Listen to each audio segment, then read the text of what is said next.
Hey guys, in this video I will show you how to fix YouTube voice search not working on smart TV. Alright, let's begin. First, open YouTube on your smart TV and go to the side menu. Scroll down and select Settings. Then navigate to the History and Data section and find the Microphone Access option. Make sure Microphone Access is turned on, as voice search will not work without this permission enabled. Next, return to your TV's main settings.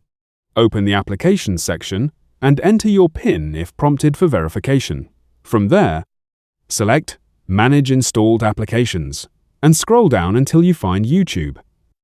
Open the YouTube app settings and first select Clear Cache to remove temporary files that might be causing issues.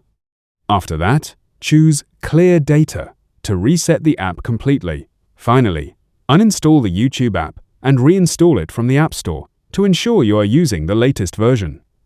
That's it for this video. Thanks.